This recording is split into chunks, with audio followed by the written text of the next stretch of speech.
Estos impactos destruyen el sustento y el hogar de las personas, perjudican nuestra infraestructura y trastornan la comunicación y el comercio.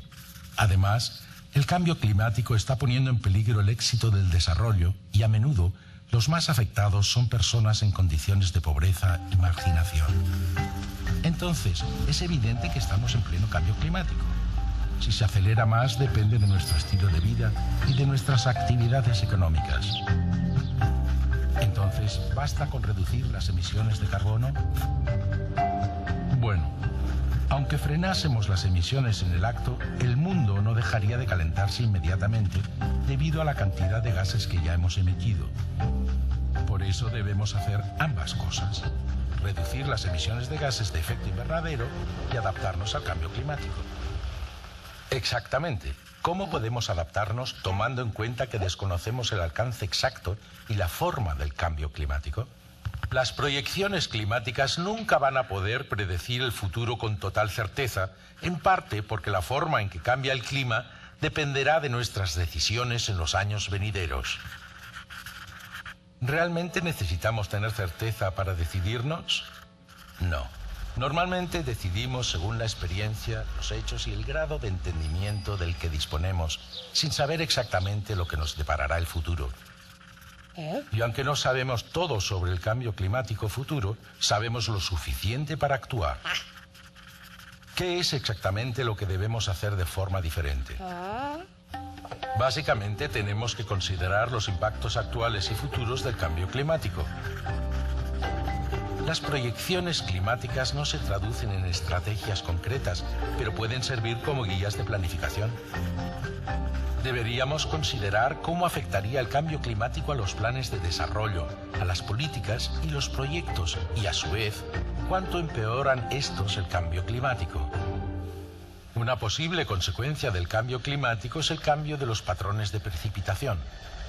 Esto puede desembocar en sequías y lluvias extremas, a veces en el mismo lugar. Debemos preguntarnos cómo cambiar el plan de uso del suelo para que dicho plan siga reaccionando flexiblemente a los retos futuros. ¿Qué medidas de adaptación pueden ayudar a minimizar los efectos de la economía local y del sustento de las personas? Las grandes ciudades costeras del mundo están amenazadas por las consecuencias adversas del aumento del nivel del mar y de los acontecimientos climáticos extremos. ¿Qué debe considerar un urbanista para hacer que estas ciudades puedan adaptarse al cambio climático? ¿Cuáles son las mejores opciones de adaptación? Criterios claros como urgencia, costos y aceptación política y social pueden ayudar a priorizar opciones de adaptación, como medidas preventivas ante las inundaciones, mejora de los sistemas de drenaje, restablecimiento de los humedales y gestión costera. La adaptación es un proceso de aprendizaje. Debemos mejorar continuamente nuestras estrategias de adaptación. Es importante hacer de la adaptación al cambio climático un tema a todos los niveles. Hay muchos recursos disponibles que pueden apoyar esas actividades, como plataformas de información en línea ante impactos climáticos, como la plataforma CI Grasp. Necesitamos reducir las emisiones de gas de efecto invernadero y adaptarnos a los impactos del cambio climático. Debemos empezar a actuar hoy, juntos, incluir a los que deciden, aumentar nuestra comprensión del cambio climático, crear conciencia sobre la necesidad de que la sociedad se adapte. Estos primeros pasos son importantes. Prepararse para lo que pueda venir es mucho mejor que intentar soportar los impactos del cambio climático sin ninguna protección. Sabemos lo suficiente. Adaptémonos.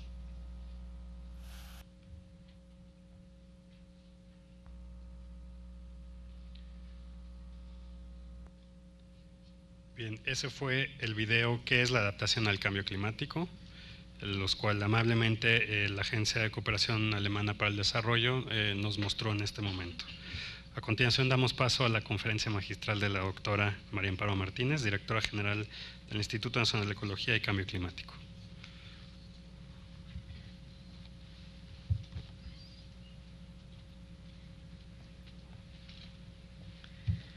Bueno, muchas gracias otra vez. Me desconcertó un poco el nombre de de la presentación, porque creo que todos sabemos aquí muy bien qué es el cambio climático y de qué se trata. Pero entonces voy a tratar de que hablemos de lo que no está tan claro o que no sabemos exactamente y que nos puede ayudar al inicio de este taller. En principio, yo creo que el cambio climático o las perturbaciones humanas en el clima de la Tierra se producen sobre un gran ciclo natural de carbono. Y esto es una de las cosas que creo que a veces dejamos de lado. Porque este es un sistema complejo que implica los dominios del océano, la atmósfera, la tierra, pero sobre todo los flujos entre ellos. Muchos de los procesos ecológicos y biogeoquímicos que tenemos en nuestro planeta son sensibles a los cambios de temperatura, de ciclo hidrológico, de dinámica de los océanos, pero no sabemos cuáles pueden ser las retroalimentaciones ni la magnitud de los cambios que tenga cada uno de ellos. La siguiente, por favor. Bueno, van a hacer algunas ideas generales. La siguiente. La descripción del clima todos la tenemos clara. En este caso lo que quise poner es de las últimas reconstrucciones basadas en la temperatura global entre 1800, una reconstrucción para 1850 a 2015, basados en una temperatura global y comparadas las anomalías con 1961 a 1990. Entonces, bueno, vemos claramente, se ve súper claro cómo las anomalías respecto a 1960, 1990 se denotan ahí. También hay otra parte, y que es la que más trabajo nos cuesta de integrar, sobre todo cuando hablamos con el público, con gente que no está muy familiarizada con estos conceptos, que sería la primera, que es realmente la variabilidad climática. Esta parte de que el clima tiene una variabilidad intrínseca que es parte del clima, es una parte muy difícil de explicar cuando a cada evento que sucede se trata de preguntar si fue por cambio climático o no fue por cambio climático. Entonces creo que esto un poco nos da la idea de la siguiente.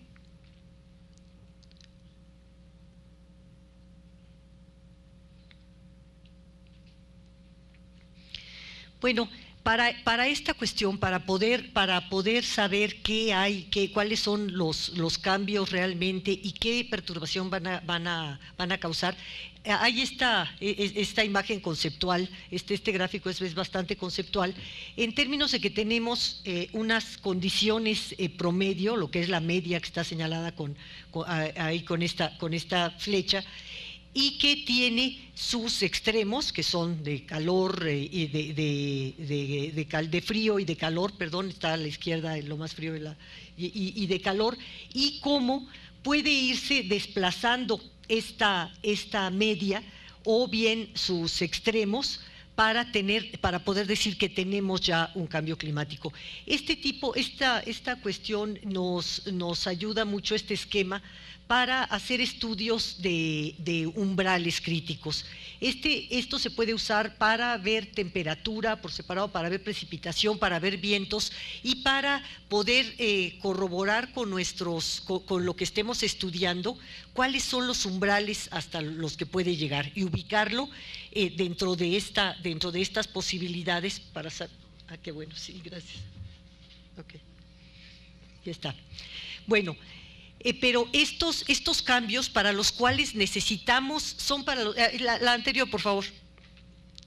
Los cambios para los que necesitamos que entren muchas disciplinas a estudiarlos y a ver cuáles son los puntos críticos, los umbrales críticos en donde se ubican y que podamos saber si están llegando a estos. La que sigue, pues tiene que ver con que no sabemos exactamente cómo se va a dar. este cambio del clima. Puede ser que se dé sencillamente por una deriva de la media, por un cambio en la media, o que se dé por un cambio en la varianza, con lo cual, como ustedes ven, cambian de manera diferente los eventos extremos, o los extremos que tienen los puntos críticos. Aquí tendría un registro mucho más caliente, aquí un registro más frío y eventos más fríos.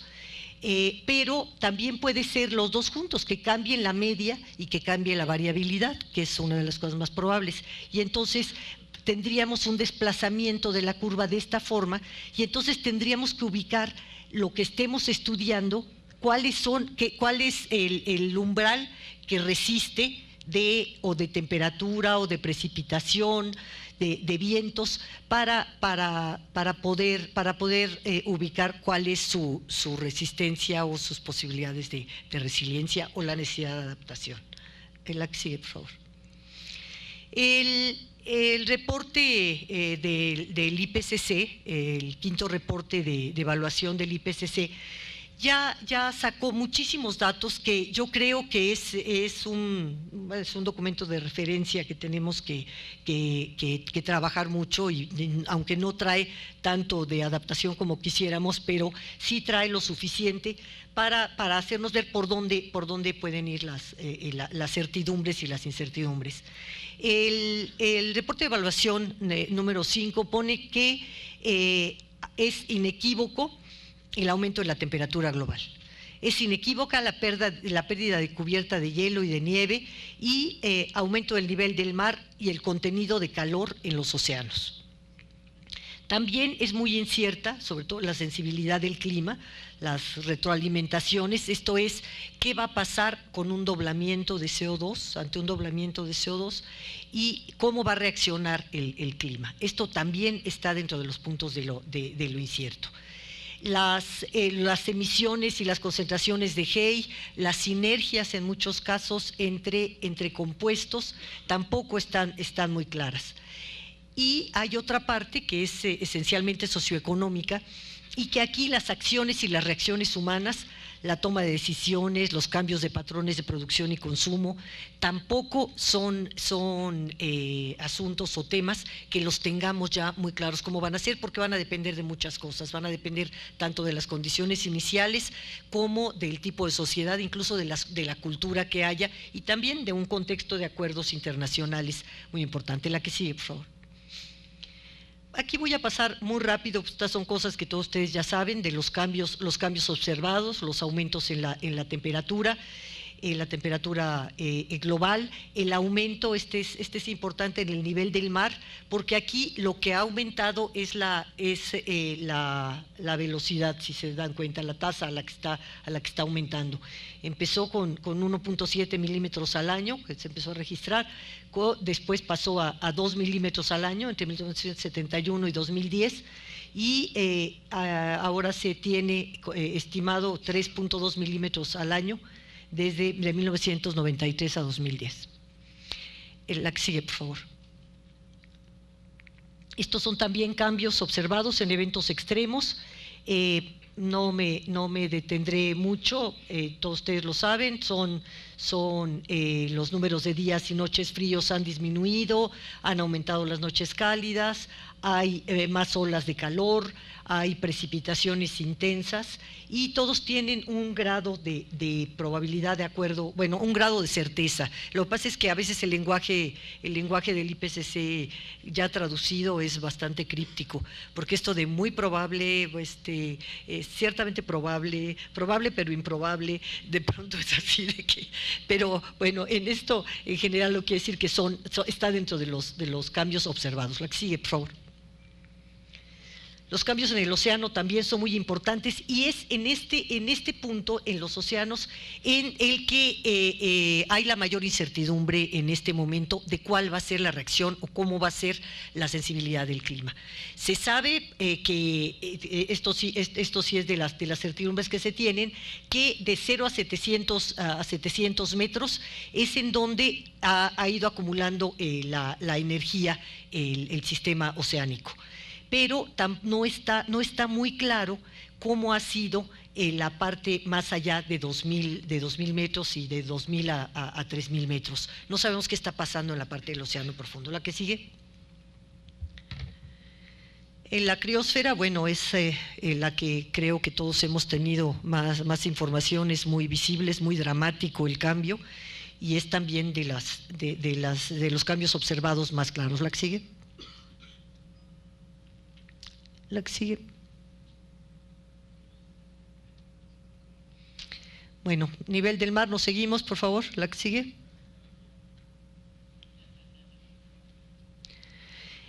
Aquí también, y me interesa, sobre todo en lo que toca a dos conceptos que son muy importantes en cambio climático, que se trata de la atribución, de la detección y la atribución.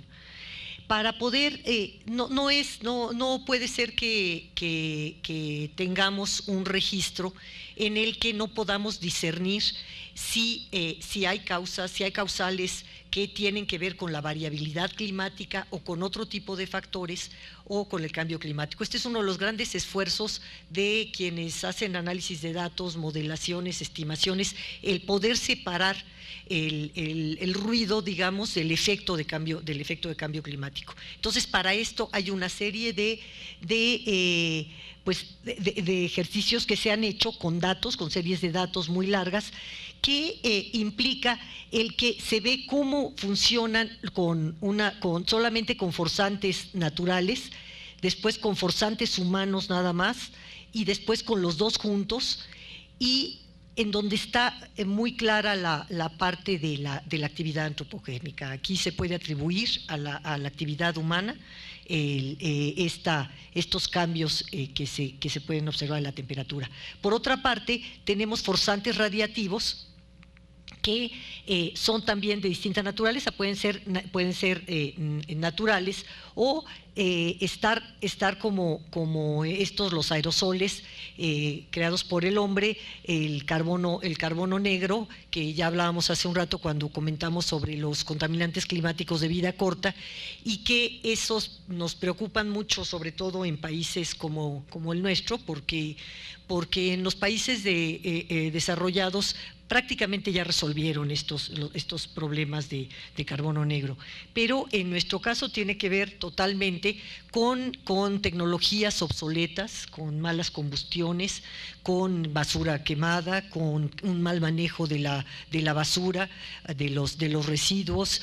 Tiene que ver con que no se tienen los filtros adecuados o la tecnología que ya puede evitar estos forzantes climáticos, y que aunque son de vida corta y no tienen la misma mezcla homogénea que tiene los gases de efecto invernadero, y que por supuesto son prioritarios para su reducción, sí está también ya estudiado, y cada vez están aportando más elementos de que ayudarían mucho a frenar y sobre todo a reducir en las ciudades, por ejemplo, la isla de calor. Y esto ayudaría mucho en el largo proceso, aunque sean contaminantes de vida corta. La que sigue, por favor. Bueno, también esto está rápidamente, es nada más para ver cómo los datos que tenemos, muchos han tenido que se han tenido que hacer interpolaciones. Sabemos que, por ejemplo, en todo lo que es blanco no había datos, y se han ido haciendo interpolaciones para poder llegar a esto, a lo que habla el reporte. Pero si se dan cuenta, por ejemplo, en donde más se carece de datos es en la parte marina y hacia el sur también. Lo que sigue. Bueno, tenemos escenarios de cambio climático que son muy controvertidos porque depende del modelo que se use, depende de las condiciones iniciales, depende de los factores que se pongan, depende de muchas cosas los escenarios que salgan, pero realmente sí nos pueden dar con los patrones de concentración que ya se han definido, ayudan un poco más a poder plantear hacia dónde irían hacia dónde iría la tendencia con por ejemplo, la temperatura global, y solamente con un escenario que es, perdón, con un patrón de emisiones que es el más estricto, que es el que permite menos emisiones, podríamos estar pensando en el 1.5. ¿Qué quiere decir esto? Que el Acuerdo de París, que pretende llegar a esto, y que el esfuerzo de todos los países nos comprometimos a tratar de no pasar el 1.5, estar muy por debajo del 2, realmente requerirá cambios estructurales para que se pueda hacer. ¿La que sigue? Los modelos de circulación general acoplados al océano han ido teniendo una muy diferente evolución, han ido evolucionando bastante, pero no voy a meter ahora a ellos. ¿La que sigue? Porque a pesar de las incertidumbres que todavía tienen los modelos y los escenarios de cambio climático, nos dan una idea de por dónde pueden ir, los cambios. Están siendo además cada vez más mejorados. Se está tratando de comparar unos con otros y de utilizar los que sean más adecuados para cierto tipo de factores, y bueno, al menos permiten una planeación de largo plazo y una guía general para el control de emisiones. ¿La que sigue? Bueno, el calentamiento proyectado, no ha cambiado, curiosamente. Se cambian los periodos, se van buscando periodos de distintos años. Tenemos 61-90, de pronto se pone 86-2005. Se tratan de acotar de acuerdo a distintas observaciones de los registros de datos para ver si se encuentra una señal más clara. Pero la verdad es que estas grandes intervalos que se observan ahora sí tienen tal vez un mayor fundamento, pero prácticamente son los mismos que se daban desde el principio. La que sigue, por favor. Esto, bueno, el contraste entre las regiones húmedas y las regiones secas se acentuará, habrá un aumento en la intensidad y duración de las sequías, y también sobre los ciclones hay una gran probabilidad de que haya un incremento. ¿La que sigue? Aquí este es otro tema de gran controversia. Los que niegan el cambio climático han insistido mucho en que el que hubiera esto que ahora está en discusión, si es un problema de los datos, si efectivamente ha sido una desaceleración de cómo venía dándose, de la tasa a la que se venía dando el cambio. Se ha analizado mucho, y hay algunos estudios, y por cierto aquí sí quiero recalcar, porque además de esto nos da mucho gusto, que hay mexicanos en esto. El autor principal es mexicano, también con un econometrista muy prestigiado, que sacaron un artículo en Nature, en Nature Geoscience en 2013, en donde, la que sigue, por favor, analizando distintos posibles conductores o los que podían haber propiciado una posible desaceleración. Ellos no partieron de la hipótesis de que había o no había una desaceleración, tomaron grandes series de datos y tomaron desde el estudio del arroz en los países asiáticos, cómo se cultiva, la disminución de los microorganismos, metanogénicos.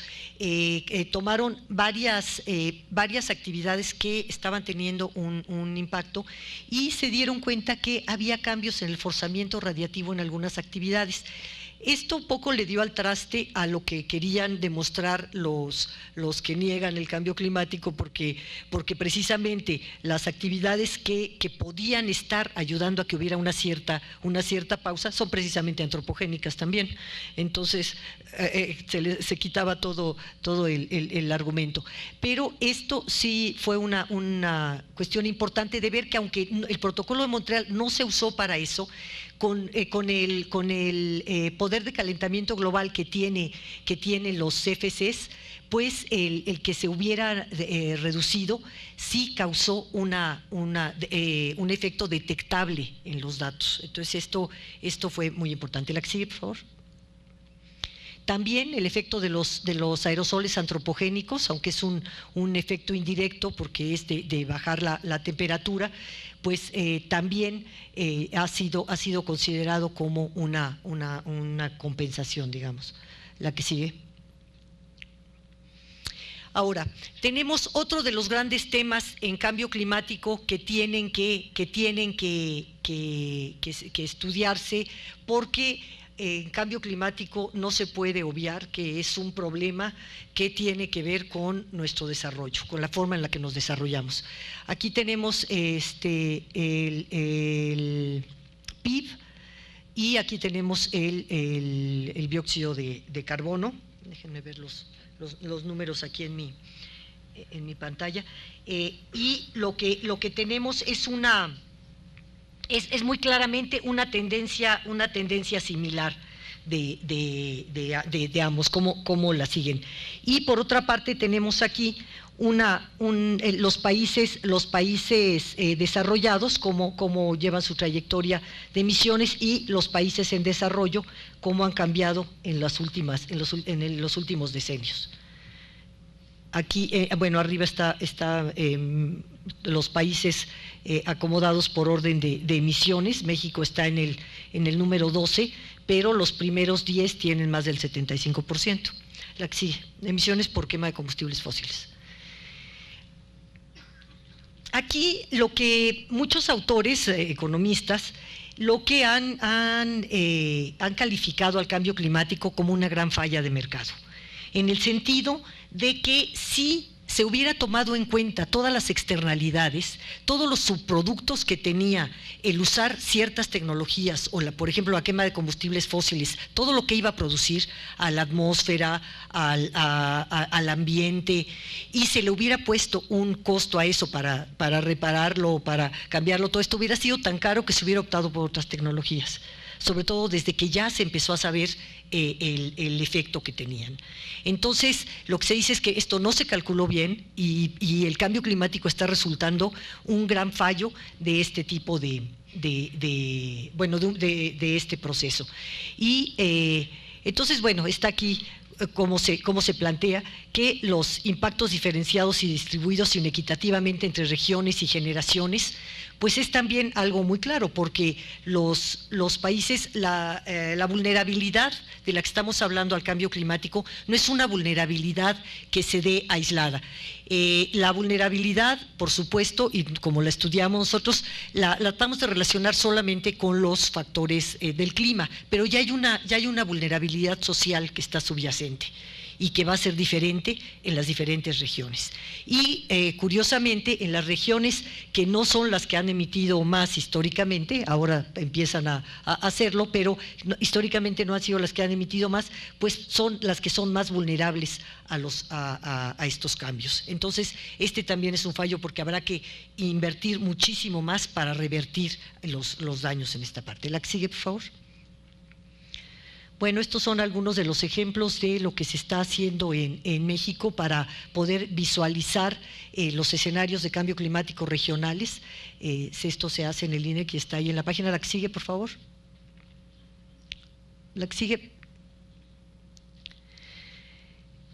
Pero no solamente nosotros estudiamos México. Hay un estudio que hizo el Hadley de Gran Bretaña, y también que hicieron el grupo de Berkeley, en donde hacen un análisis de cómo está la temperatura en México, y hay algo en lo que se coincide con un investigador mexicano, con Ernesto Jáuregui, que ya murió, que estudiaba las islas de calor, y que él decía que la parte que estaba fuera de las islas de calor había subido en todo el tiempo que él estaba estudiando 0.7, pero que adentro de las ciudades donde está la isla de calor era 0.57.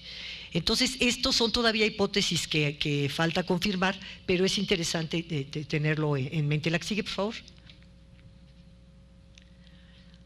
Bueno, aquí es solamente de la Met Office, también nada más algunos, tiene muchos, solamente quise poner esta porque esto está hablando de algunos cambios ya observados en la precipitación total, y si se dan cuenta donde hay un puntito negro es los que están comprobados, y esto es bastante preocupante, por supuesto. En toda la parte donde más agua presumimos que tenemos hay pues se ha observado que hay una disminución de la precipitación anual. ¿La que sigue? Bueno, los riesgos futuros son muchos, la que sigue, no nos vamos a detener, todos ustedes los conocen, los impactos potenciales también, pero es precisamente en esta parte de los impactos potenciales en donde tenemos que centrar hacia dónde debe de ir la adaptación y hacia dónde debe de ir las medidas que tomemos. Y una parte que nosotros hemos querido poner mucho hincapié es que casi siempre que se piensa en mitigación se piensa en cambios tecnológicos, pero cuando se piensa en adaptación no se piensa que también se necesita tecnología, y se necesita urgentemente tecnología para la adaptación para todas las actividades. Entonces, se necesita desde para cambios en la agricultura, se necesita tener también formas para también en términos de salud, de mejores, no es exactamente tecnología, pero es tecnología médica o conocimiento médico para la detección temprana. Las alertas tempranas requieren de tecnología, requieren de unirnos a los, que ya lo estamos haciendo ahora, a los sistemas de satelitales de Estados Unidos y de Canadá. En este caso hicimos una colaboración en la que para poder cumplir nuestros INDCs respectivamente, se hizo un grupo de trabajo en el que se está viendo en qué puede colaborar cada quien. Entonces, bueno, tenemos impactos potenciales en todos los campos. La alimentación, ya se comentaba hace un rato, que es fundamental. Y aquí en México tenemos mucho que tratar con eso. Hemos tenido grandes discusiones, por ejemplo, sobre cultivos como el maíz. Cultivos como el maíz, que en México han tenido una larga historia de adaptación, han tenido una larga historia de tener muchas especies y muchas variedades híbridas unas de manera natural, otras que los propios productores las van mezclando, pero que ya se han adaptado a distintas condiciones, a distintos cambios en todo el territorio, y que si no contamos con todas estas variedades y optamos por alguna hecha artificialmente que atienda una sola condición, va a ser muy difícil que tengamos las opciones de adaptación que requerimos. Entonces, nosotros estamos tomando como que nuestra bioagrodiversidad es también un punto muy importante para podernos adaptar, y que lo tenemos que contemplar. Recursos hídricos, ya hablaron, son mucho más evidentes, seguramente hablarán de eso. La que sigue, por favor. Más impactos potenciales. Nosotros estamos haciendo también un esfuerzo en acercar a estas convenciones. Hay 3 grandes convenciones: la de cambio climático, la de biodiversidad y la de lucha contra la desertificación. En este momento la verdad es que las 3 tienen una gran cantidad de tareas en común, y tendrían que establecerse ya hay ligas, pero todavía no las suficientes, sobre todo a niveles regionales y de país, para poder trabajar conjuntamente estos temas que nos harían avanzar en los 3 al mismo tiempo y que realmente están absolutamente ligados. Entonces, esta sería otra parte. La que sigue, por favor. Bueno, en el quinto reporte se plantean algunas preguntas relevantes. Ya lo adelantaba yo un poco. Cuando hablamos de vulnerabilidad y de disminuir la vulnerabilidad, pues tenemos que tener un planteamiento muy claro. Primero, ¿quiénes son los vulnerables? ¿A qué son vulnerables? ¿Por qué son vulnerables? Y eso es lo que nos puede ayudar a llevar las mejores medidas de disminución de vulnerabilidad y adaptación.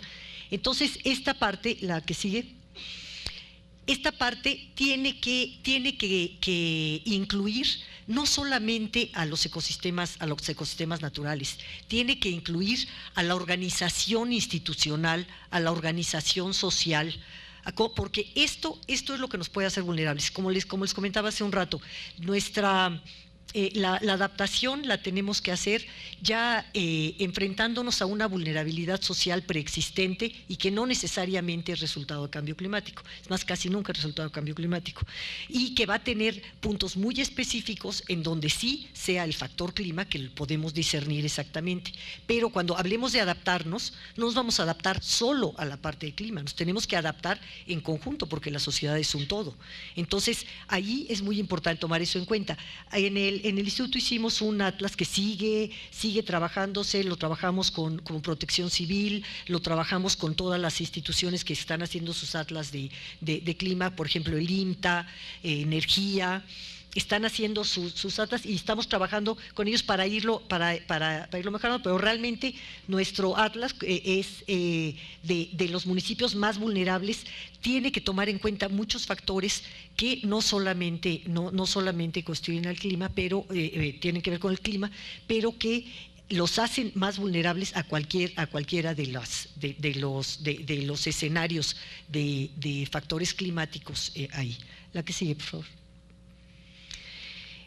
También hay otra cosa, efectivamente hace rato decía el doctor Lassi que ya hay muchas cosas que se están haciendo. Yo creo que ustedes también, todos ustedes están haciendo cosas, todos los que están aquí, me es difícil ver alguno que conozca, que no sepa yo que está haciendo cosas en alguna comunidad, en alguna escuela, casi todo el mundo está trabajando en distintos ámbitos, pero lo que estamos tratando de hacer en el INEC es hacer algunos proyectos piloto en los que, además de que puedan ser replicables, lo que permitan sea no que la gente tome una medida de adaptación determinada y esa sea la que pase a todos lados, sino que aprenda o que ejercite cómo tomar la decisión de cuál va a ser la medida de adaptación. Y eso es lo que hemos estado ejercitando en estos lugares, en Veracruz, en Tabasco y en Quintana Roo. Estoy segura que se los van a platicar en el curso de esto, no les hablo más, es de nuestros proyectos más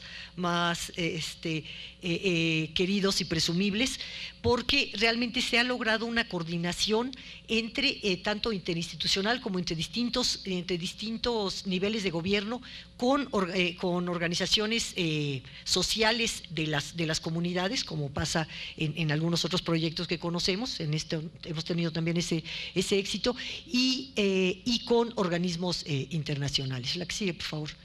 Una cuestión importante es que en estos proyectos tratamos siempre de que las instituciones académicas locales, ya sean tecnológicas, científicas, de educación superior, de educación técnica, participen y se queden de alguna manera involucrados en esto. También la conservación de cuencas costeras, estamos siguiendo un patrón que tiene otras características, pero también tiene ya un trabajo muy importante con las comunidades y está definiendo zonas para focalizar inversiones. Hace rato que decía que tenemos que ayudar al sector privado a que se adapte, lo decía en serio, porque de verdad, si no se amplía la mira de las cosas que se pueden hacer en este momento, estar ahorita apuntándole o empezando negocios de algo que ya todo el mundo dijo que no va a ser la tendencia y que va para otro lado, es pues meterse en cosas que van a estar amarrados unos, en la mayoría de los casos, por infraestructura, todo esto, si son proyectos grandes, van a estar amarrados 30 años a eso, cuando ya la tendencia mundial va en otro camino. Creo que sí sería un momento en que países como el nuestro podríamos hacer una diferencia teniendo pues un fuerte impulso a nuevas tecnologías, como en el caso de las tecnologías, de las energías solares, eólicas, geotérmicas, de energías para las cuales tenemos todos los recursos, que no es… La que sigue, por favor. Bueno, finalmente, lo que hay que recordar es que después de 21 COPs, este es el panorama que tenemos de todas maneras. Esto quiere decir que no hemos hecho lo suficiente. Esto quiere decir que nos falta hacer muchísimo más y que tenemos que ser ambiciosos, no nada más en lo que digamos, sino en cada acción que emprendamos. Entonces, la que sigue, por favor. Y que recordemos esta parte, que el cambio climático viene a sumarse a una gran cantidad de problemas que tiene el planeta, pero que es el más agudo y el que puede potenciarlas a todas. Y que además, por ejemplo, justamente ayer, antier, estaba en una plática sobre lo grave que está ya la resistencia a los antibióticos en todo el mundo, que es verdaderamente ya una emergencia. Y si reunimos todo esto, nos damos cuenta que ya hay fronteras que las hemos rebasado, que ya no cabe el estar haciendo, como lo decía un poco el video antes, ya sabemos muchas cosas que hay que hacer, otras no las sabemos, como mencioné varias, pero entonces mientras vamos sabiendo las otras, vamos también caminando con las que ya sabemos. La que sigue, por favor, parece que acabó. Esto es un poco lo que ha hecho México, la que sigue. Lo que comprometimos, que está con diferentes, esto ya también se los hemos mostrado, pero está un poco en la tónica de la que sigue. También esto que también el carbono negro lo conocen, creo que todos ustedes. La que sigue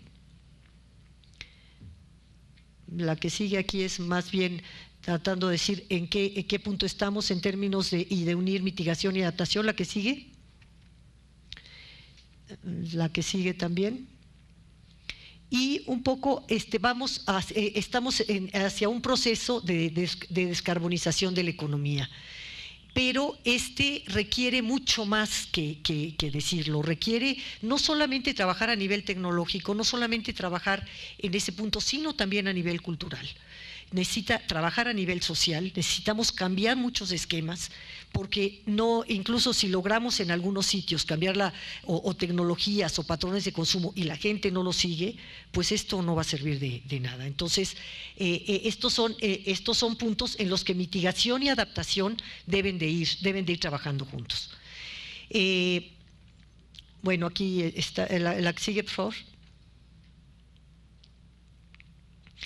Entonces, nosotros pensamos que estos elementos tienen mucho más que estos puntos de intersección. Todavía estos círculos están muy alejados, creo que tienen que estar mucho más juntos, porque son estrategias complementarias, son estrategias que van a diferentes escalas y en diferentes tiempos, y tal vez que tienen naturalezas distintas en muchos casos los procesos, pero que son verdaderamente pues lo que nos va a poder dar la pinza con la que podamos movernos. La adaptación puede realmente reducir los desafíos y los costos de la mitigación a largo plazo, y sobre todo puede contribuir a transitar hacia otro tipo de desarrollo. La que sigue. Las medidas de adaptación, ya se las mostraron hace un rato, este mismo cuadro, creo, un poco cortado, que son las que nos comprometimos. Tienen muchísimos retos, no son las únicas, son las que comprometimos inicialmente, pero estamos seguros de que ustedes en estos días hablarán de muchas más, de formas en cómo llegar a ellas y cómo pues relacionarlos con otras actividades para llegar a un desarrollo sustentable. La que sigue. A manera de conclusión, diríamos que sí hay ahora una mayor cantidad de estudios que están enfocados a dar elementos confiables a la toma de decisiones. En ese sentido, impulsar la adaptación no requiere nada más de creatividad, que requiere mucha creatividad, pero requiere también de una ciencia políticamente relevante y de una política que esté científicamente fundamentada. Impulsar las sinergias, por ejemplo, con calidad del aire, que para nosotros es un tema que tenemos muy presente, es indispensable. La que sigue, lo hemos visto en esta ciudad y lo hemos recordado. Bueno, esto sería la que sigue, incluir más forzantes climáticos, además de los gases de efecto invernadero. La que sigue. y tratar de que la adaptación no sea una adaptación que se dé de parche, que sea una adaptación que se dé en el contexto de todo un desarrollo.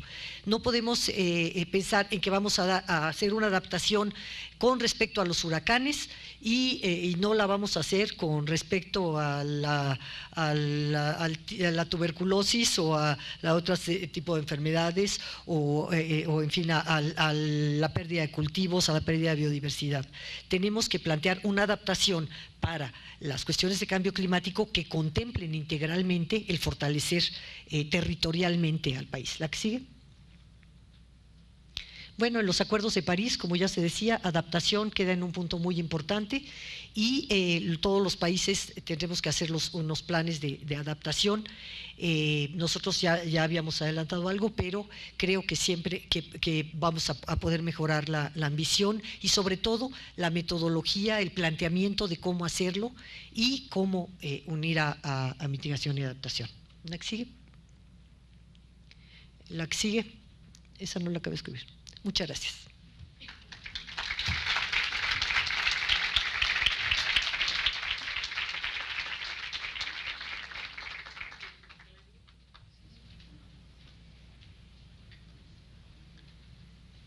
Agradecemos a la doctora María Amparo Martínez esta conferencia magistral.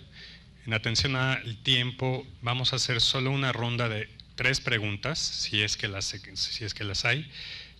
Y vamos a sugerir continuar con el siguiente panel, no vamos a tomar el receso. Le pediremos a las personas que también conformarán nuestro panel que se vayan preparando.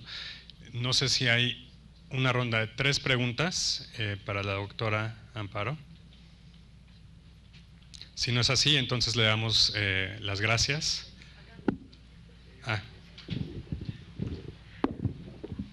Ok, me parece muy claro las evidencias y el ámbito tan amplio en el que se transcurre todo este asunto del cambio climático, y me queda muy claro también el asunto cultural. Sin embargo, tengo un poco la perspectiva de que no lo trata el INEC y lo debe estar tratando ¿quién? ¿O quién lo está tratando? Bueno, yo diría que lo tenemos que tratar todos, pero y creo que sí lo están tratando muchas organizaciones de la sociedad civil, lo están tratando también en otras dependencias. Estamos nosotros trabajando, por ejemplo, el tema de género, lo trabajamos con InMujeres, trabajamos las cuestiones de riesgo con Protección Civil, pero la parte de cambio cultural creo que es un pendiente que lo tenemos que hacer entre todos. No hay institución que se dé abasto para eso, ni que sea capaz de hacerlo. Entonces, es un pendiente, sí. Hacemos un poquito en cada sitio cuando se puede, en los programas piloto, a veces dentro del propio trabajo del INEC tratamos de hacerlo. Por ejemplo, hemos establecido unas ecotertulias que tenemos allí para que todos estemos enterados de todo, que el trabajo sea mucho más transversal, pero sí, es un trabajo que realmente no quisiéramos decir que estamos cubriéndolo, pero es muy grande, lo tenemos que hacer entre todos.